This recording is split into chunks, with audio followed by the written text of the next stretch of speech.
Hola, ¿qué tal? Bienvenidos a Club y Tirambo. Bueno, hoy voy a hablar de un libro especial.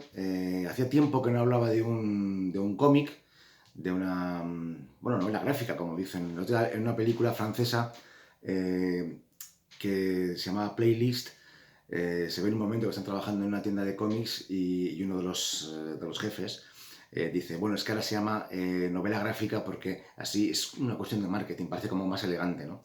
Es una cosa muy curiosa porque se piensa en muchos casos que la novela es alta literatura y sin embargo los cómics no lo son. Entonces lo de la novela gráfica es como una especie de intentar, no sé por qué, dignificar este tipo de narración, ¿no? La historieta de toda la vida, los cómics, los tebeos, ¿no?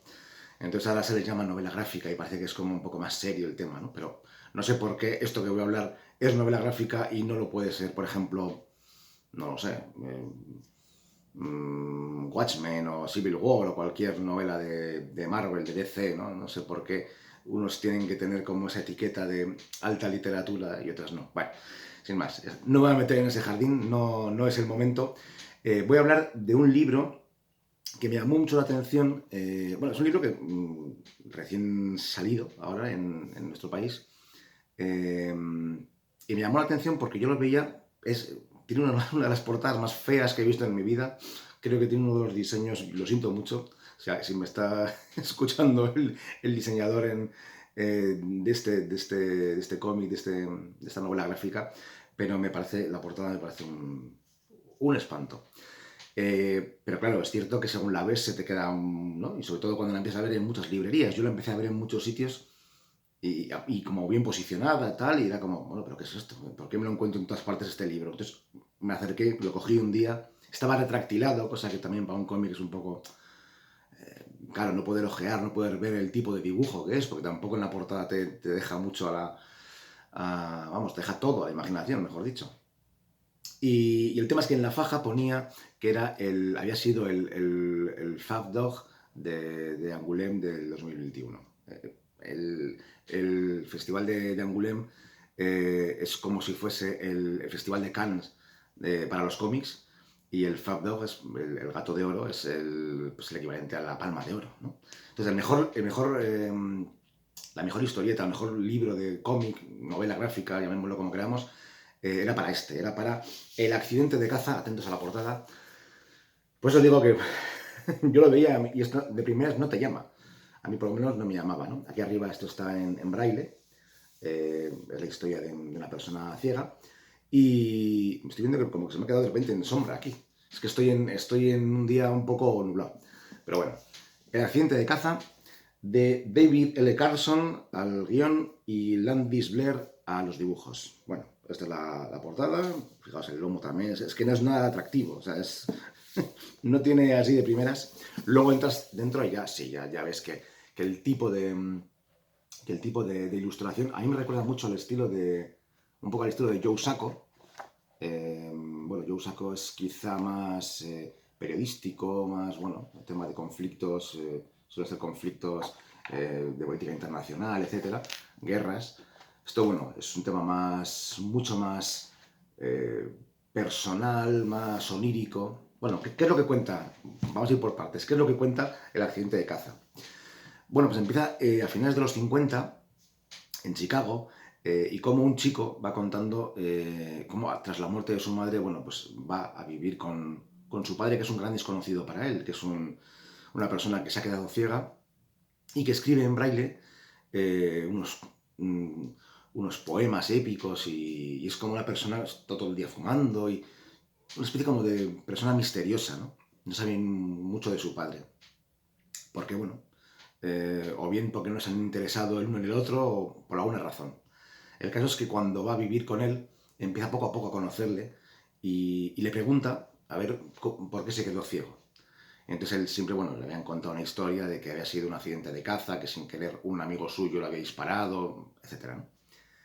Pero la historia se complica cuando un día decide, tras una cosa que no quiero contar, el padre decide contarle la verdad a su hijo. Decirle cómo se ha quedado ciego y todo su pasado, de por qué durante tantos años no han hablado, incluso siempre se le había tenido la figura del padre como un mentiroso, etc., ¿no? Y es porque realmente se quedó ciego por un disparo que recibió en un robo en el que él participó, en una licorería. Como él era muy fiel a sus compañeros, no se atuvo a la omertá, al tema eh, de no decir, de no chivarse. Entonces él fue el que se fue a la cárcel, ¿no? Y los demás consiguieron librarse, bueno, uno de ellos murió, etcétera, pero él se fue a la cárcel. Y en la cárcel, en la celda, el padre de Charles Richo, el padre es Matt Richo, que es el hombre ciego, eh, cuenta la relación especial que tuvo con Loeb, con un tío que había sido un asesino, era de una pareja de asesinos muy célebre y muy odiada y considerado como uno de los grandes monstruos del momento, años 30, 30 y tantos.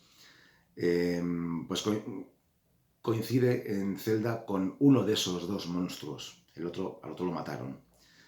Y te cuenta prácticamente toda la obra, es la relación que tuvo el padre del protagonista, o sea, el ciego, con Loeb, con el asesino este terrible, que resulta que no era tan terrible, o mejor dicho, era una persona de una cultura y una sensibilidad enorme, y le enseña muchas cosas, le enseña a leer en braille, le enseña todo lo que es la cultura, el pensamiento, a través de un montón de pensadores, de escritores. Bueno, la Divina Comedia tiene mucho peso en esta historia, sobre todo la primera parte, la del infierno, porque bueno, hacen un paralelismo con el infierno de Dante y con el infierno de estar encerrado en una cárcel.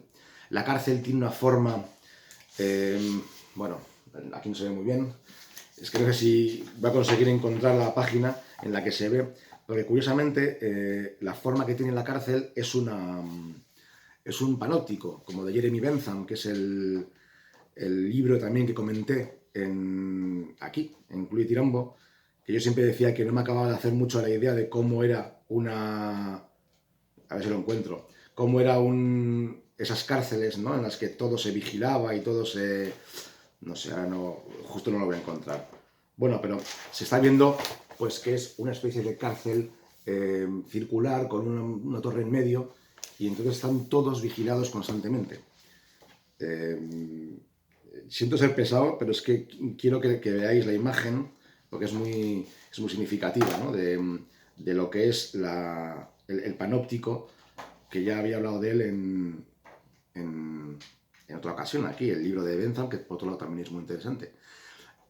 Constantemente se están haciendo alusiones se está haciendo alusiones a un montón de autores, a Johann Sebastian Bach, todo. Es la búsqueda de la sensibilidad, no lo encuentro. La búsqueda de la sensibilidad en un sitio tan hostil como puede ser una cárcel, ¿no? Y sobre todo entre personas criminales. Hay un momento en el que hacen una especie como de juego de sombras chinescas para contar una especie como de espectáculo, ¿no? De proyección en sombras chinescas de lo que es la Divina Comedia de Dante. Ahí estamos viendo un poco cómo esa persona que tenía ganas de morir cuando se quedó ciego, cuando fue a la cárcel, cómo poco a poco tiene ese hálito, esas ganas de salir, de hacer cosas, de escribir, bueno, pues de tener una familia, porque al fin y al cabo, cuando estuvo en la cárcel todavía no tenía a su hijo, al que le está contando la historia. Entonces, esa vida que tuvo, que cuando ya lo tenía todo perdido, precisamente lo ganó allí, en la cárcel. El libro está lleno de escenas grotescas, de sueños, de miedos, tiene momentos muy oníricos, muy líricos también. Es es una historia por momentos muy oscura, porque, bueno, tanto Carlson como los dibujos de Blair eh, se meten mucho en la psique, ¿no? En los miedos, en la cabeza tanto de Matt Richo como de Loeb, ¿no? De su compañero de celda, y entonces te van mostrando sus miedos, los dibujos son fascinantes, el estilo de Landis Blair es todo a base de rayitas, ya digo, es como muy oscuro, o sea, está en sombras todo el rato, tiene un puntito casi gótico, tétrico, y para una historia como esta la verdad es que, vamos, muy expresivo. O sea, aquí hay humor, pero no hay, a lo largo de las 450 y tantas páginas que hay muy poco